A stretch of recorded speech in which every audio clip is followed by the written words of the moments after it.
ఈ సమావేశానికి అధ్యక్షత వహిస్తున్న శ్రీమతి కె సునీత గారు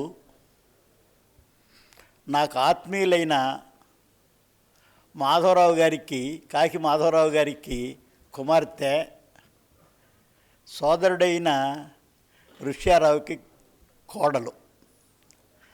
ఆమె కృషి, పట్టుదల, కార్యసాధన మీకు అందరికీ బాగా తెలిసిన విషయాలు. వారున్న ఈ సభలో మాట్లాడే అవకాశం రావడం నేను అదృష్టంగా భావిస్తున్నాను.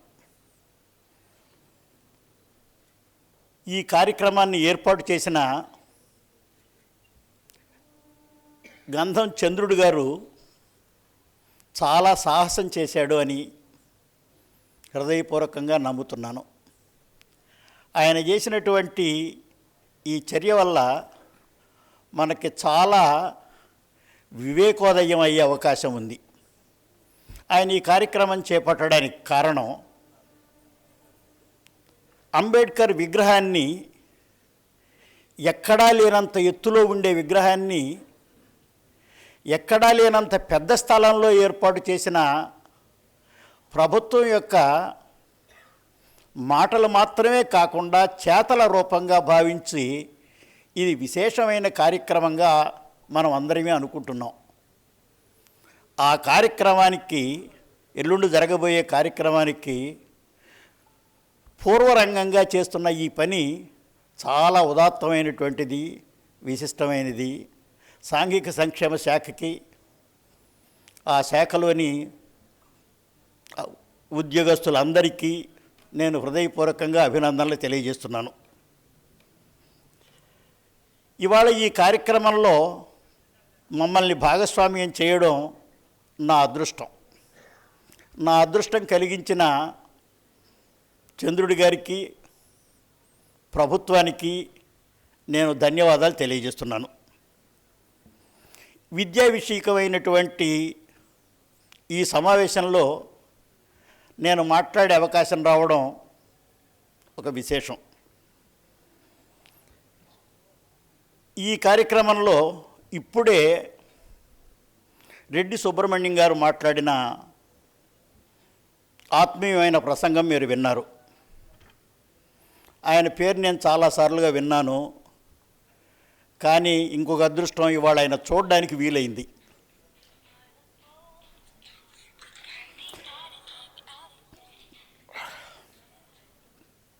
ఈ కార్యక్రమంలోనే పాల్గొంటున్న ప్రొఫెసర్ రాజశేఖర్ గారు నాగార్జున విశ్వవిద్యాలయంలో ఉపాధ్యక్షులుగా ఉన్నారు. వారికి ఆంగ్లంలో తలస్పర్శి సామర్థ్యం ఉంది. విశ్వవిద్యాలయ నిర్వహణలో అద్భుతమైనటువంటి చాకచక్యం చూపిస్తున్నారు. ప్రొఫెసర్ చల్లపల్లి స్వరూపరాణి గారు మౌనంగా ఉన్నట్టుంటుంది, కానీ చాలా గట్టి చర్య చేపట్టగలిగిన శక్తిమంతురాలు. ఆమె కళాశాల అధ్యక్షులుగా నాగార్జున విశ్వవిద్యాలయంలో ఉండి ఉన్నతమైన కార్యక్రమాలు చేస్తున్నారు. బౌద్ధ మహాయానం మీద ఆమె కృషి చాలా విశిష్టమైంది.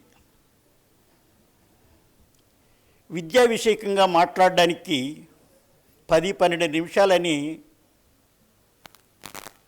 మేడం సునీత గారు చెప్పారు. ఆ మాటే గంధం చంద్రుడు గారు చెప్పారు. సమయపాలన జాగ్రత్తగానే చేస్తానని మీకు ముందుగా మాటిస్తున్నాను.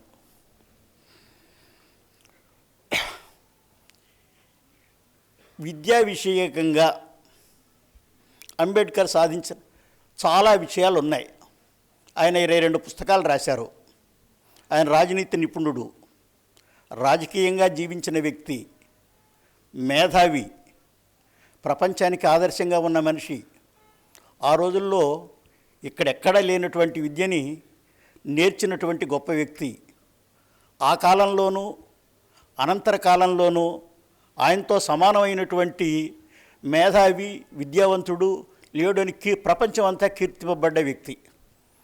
ఆయన జీవించి ఉన్న కాలంలోనే ప్రపంచంలో ఉన్న 5గురు మేధావుల్లో ఆయన ఒకరు అని చెప్పడం, భారతదేశానికి ఆయన ఉన్న కారణంగా గౌరవం రావడం, దేశానికి మేధావి వర్గంలో గౌరవం తెచ్చినటువంటి ప్రతిష్ట అంబేద్కర్ గారికి ఉంది అని అనుకోవడం ఈ దేశానికి జరిగినటువంటి పెద్ద ప్రయోజనం.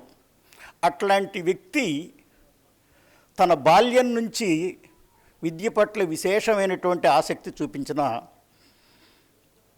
పుణ్యాత్ముడు. ఆయన చదువుకోవడం వల్లే నేను ఇక్కడ నిలబడే అవకాశం కలిగింది. ఆయన చేసినటువంటి కృషిని గురించి మీరు చూస్తే ఆర్థిక శాస్త్రంలో ఆయన నిష్ణాతుడు, రాజకీయంగా నిష్ణాతుడు, రాజ్యాంగ నిర్మాణంలో నిష్ణాతుడు,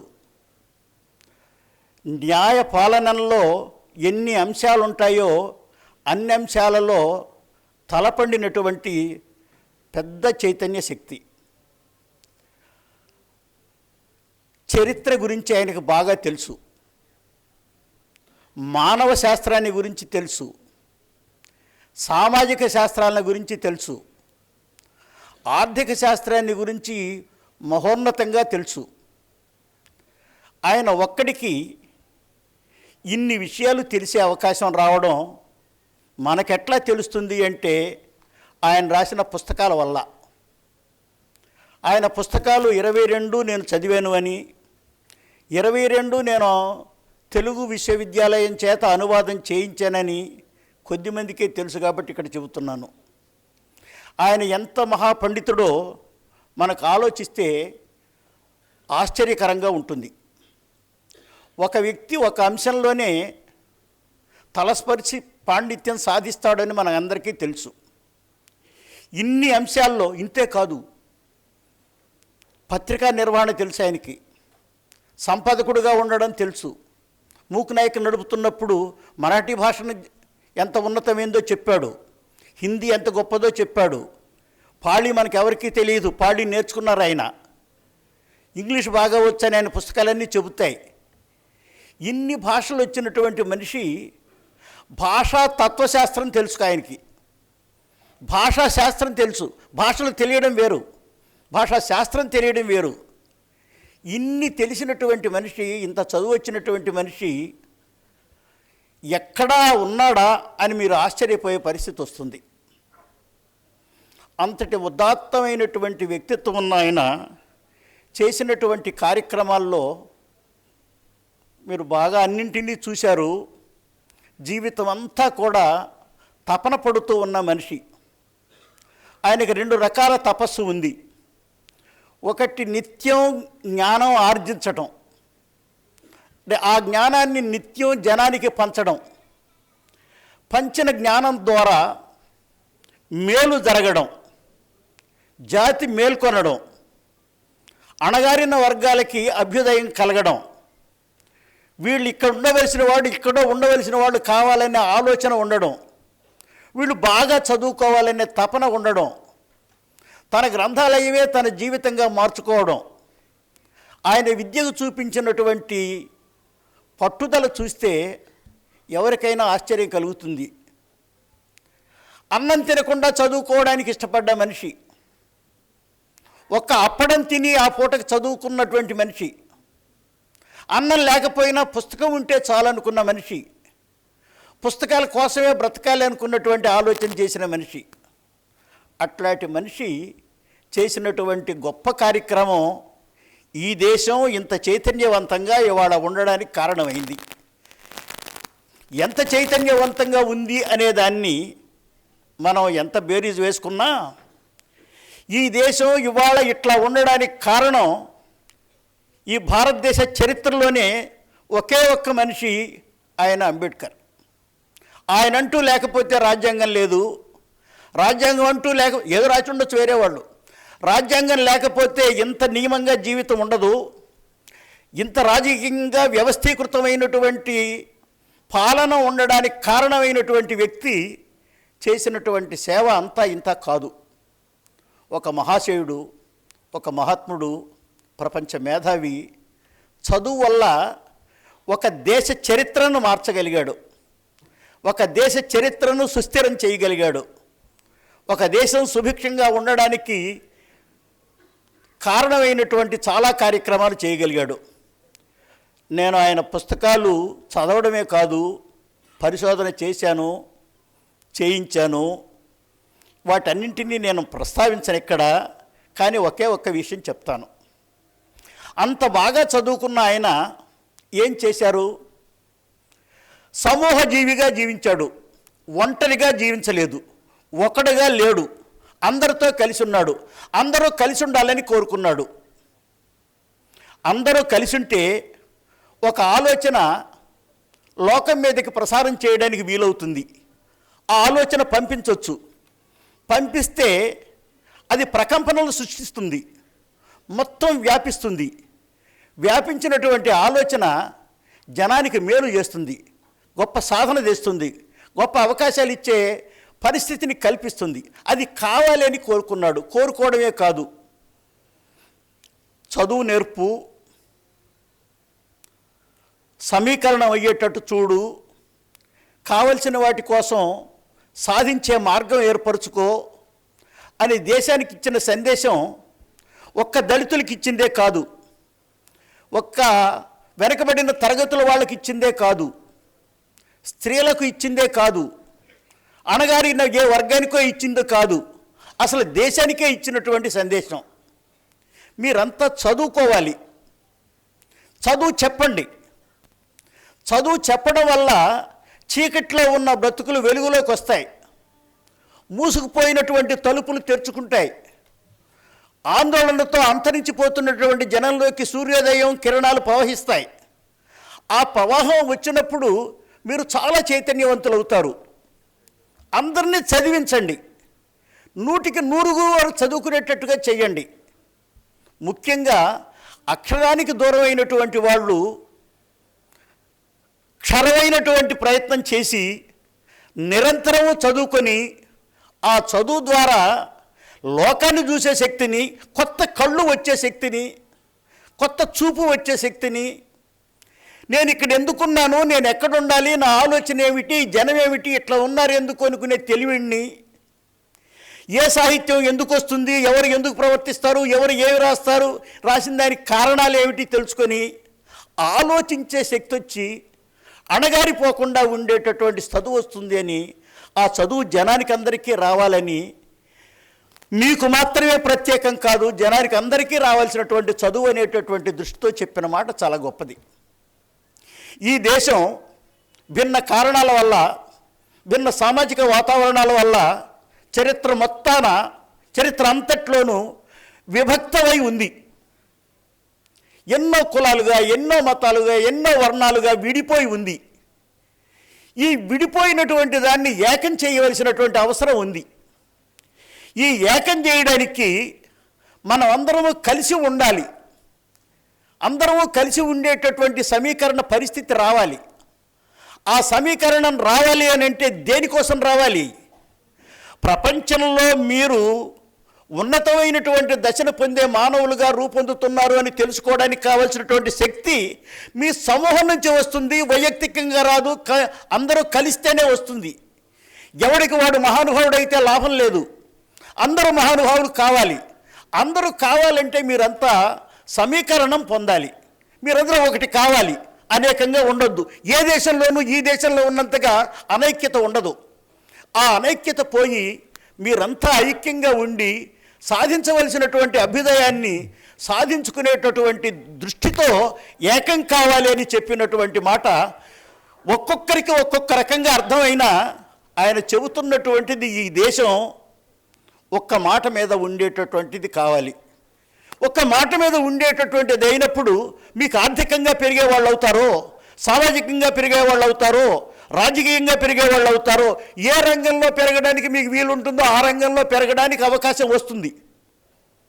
ప్రపంచంలో మీరు ఉన్నతమైనటువంటి జీవితాన్ని జీవించేవాడుగా మారాలి అనుకొని ఒక దళితుల కోసమో, ఒక రాష్ట్రం వాళ్ళ కోసమో, ఒక భాష వాళ్ళ కోసమో, ఒక ప్రాంతం వాళ్ళ కోసమో కాకుండా దేశం కోసం మాట్లాడిన మనిషి, ప్రపంచ దేశాల్లో తలెత్తుకు నిలబడేటటువంటి భారతదేశం కావాలని కోరిన మనిషి, భారతదేశం అంతా అతి ప్రాచీనమైనటువంటి బౌద్ధాన్ని ప్రేమించాలని చెప్పిన మనిషి, భారతదేశానికి అభ్యుదయం కలగాలని కోరిన వ్యక్తి మరొకరు ఎవరన్నా ఉన్నారేమో చరిత్రలో మీరు ఆలోచించి చూడండి. మీకు ఎవరన్నా దొరికితే, ఎవరు చెప్పినా విడదీయడానికి మాటలు మాత్రమే చెప్పారు. ఒక్క అంబేద్కర్ మాత్రమే మనుషుల్ని కలపాలి అన్న మాట చెప్పాడు. విడదీయడం అన్నది చాలా తేలికైన పని. విడదీయడం అన్నటువంటి జరుగుతూనే ఉంది. అట్లా కాకుండా ఉండాలని ఆశించి ఒక సమూహమైనటువంటి శక్తిగా మారడానికి ఆయన చేసినటువంటి ప్రయత్నం చాలా విశేషమైన ప్రయత్నం. ఈ చదువుకోవడం దగ్గర, చదువు లేని వాళ్ళు చదువుకునేటప్పుడు నేను ఉన్నాను, కళాశాలకు పోతున్నాను, నేను ఉన్నాను, పుస్తకాలు కొనుక్కున్నాను, నేను ఉన్నాను, చదువుతున్నాను కాకుండా నేనున్నాను, నా కోసం ఇది ఉంది అని ఉన్నదాన్ని గుర్తించి నీవు నలుగురిలో ఒకడు కాకుండా నలుగురికి నాయకుడు కావడం ఎట్లాగో అంబేద్కర్ని చూసి నేర్చుకోవాలి. ఆ నేర్చుకోవడం మా చిరంజీవులకి రావాలని నేను ఎప్పుడూ కోరుకుంటూ ఉంటాను. చదువుని ఉత్తీర్ణత కోసమే ఉపయోగించుకోకూడదు. చదువుని ఏదో కాలక్షేపం కోసమే చేయకూడదు. వచ్చేటటువంటి పట్టాలు జేబులో పెట్టుకు తిరగడానికి పనికొచ్చేవి కాదు. అవి నీ అస్తిత్వానికి జెండాగా నువ్వు నిలబడ్డ చోటున నీకు ప్రత్యక్షం చేసేటటువంటి నీ చైతన్యానికి ప్రతీకలు కావాలి. నువ్వు ఏం సాధించడానికైనా నీకు చదువు ముఖ్యం. మీరు బాగా చదువుకోండి అని ఆయన దేశానికి చెప్పిన మాటనే, పేదలు అణగారిన వర్గాలు బాగా చదువుకుంటే తప్ప ఈ దేశంలో భాగస్వాములు కాలేరని, వీళ్ళు బాగా చదువుకున్నప్పుడే ఈ దేశంలోని అందరితో సమానం అవుతారని, వీళ్ళు బాగా చదువుకున్నప్పుడే ఆర్థికంగా రాజకీయంగా శక్తులుగా ఎదుగుతారని, ఆ ఎదిగినప్పుడు మాత్రమే వీళ్ళు ఒక సమూహంగా బలపడగలరని, అందరితో సమానమైన వాళ్ళు అవుతారని, విడిపోవడానికి ప్రతిక్షణం ప్రయత్నించేటటువంటి ఈ దేశంలో, విడగొట్టడానికి ప్రతిక్షణం ప్రయత్నించేటటువంటి ఈ దేశంలో కలిసి ఉందాము, అన్నదమ్ములం కవుదాము అని బౌద్ధంలో నుంచి సోదరత్వాన్ని, సౌభ్రాతృత్వాన్ని, ఆ ఒక్క మాటని రాజ్యాంగంలో పెట్టడానికి ఆయన పడినటువంటి శ్రమ ఇప్పుడు ఇక్కడ కూర్చున్న ఎవరికీ తెలియదు. మెదడుకు చెమట చిందిస్తే తప్ప ఆ ఒక్క మాటని పెట్టడానికి, అంతమంది కాన్స్టిట్యూంట్ అసెంబ్లీలో వాళ్ళని ఒప్పించడానికి ఆయనకి సాధ్యం కాకుండా ఉండే పరిస్థితి. ఎంత ఉన్నతమైనటువంటి ప్రపంచాన్ని భారతదేశం చూడాలని అనుకున్నాడో అంత ఉన్నతమైన ప్రపంచం సౌభ్రాతృత్వం నుంచి మాత్రమే వస్తుంది. అందరూ అన్నదమ్ములైతే మాత్రమే వస్తుంది. అన్నదమ్ములు కావాలి అనుకొని అతి ఆరాటపడిన వ్యక్తి ఒక్కొక్కరు ఒక్కొక్క రకంగా అర్థం చేసుకొని అందరూ కూడా గౌరవించే స్థితి ఈనాటికి ఉంది. మీరు ప్రపంచ చరిత్రలో ఎంతమంది మహానాయకులైనా ముగించిపోవచ్చు, ఈయన మాత్రం శాశ్వతంగా నిలబడే వ్యక్తి అవుతాడు. అన్ని దేశాల్లో ఈయన విగ్రహాలు ఉన్నాయి, అన్ని దేశాల్లో ఈయన ఆరాధన ఉంది. ఎక్కడ చైతన్యం రావాలనుకుంటున్నారో అక్కడ చైతన్యం వచ్చేటటువంటి శక్తులుగా వీళ్ళు మారడానికి చేసే ప్రయత్నానికి ఆదర్శంగా నిలబడే వ్యక్తి అందరికంటే ముందున్నవాడు అంబేద్కర్ మాత్రమే. అంబేద్కర్ని గురించి ప్రజలు ఆలోచించడానికి, మనం సమైక్యం కావడానికి ఒక మార్గం ఏర్పడుతుందని, పీడిత వర్గాల ఆశాజ్యోతిగా ఉన్నారు అనుకుని వాళ్ళ విముక్తికి కారణం అవుతుంది అనుకుని చేస్తున్నటువంటి ఈ కార్యక్రమం వల్ల దేశాభివృద్ధికి మేలవుతుందని నేను హృదయపూర్వకంగా నమ్ముతున్నాను. ఈ పరిస్థితుల్లో నేను కొంచెం మాట తప్పానేమో, 12 నిమిషాలు దాటాను అనుకుంటాను, మన్నించండి.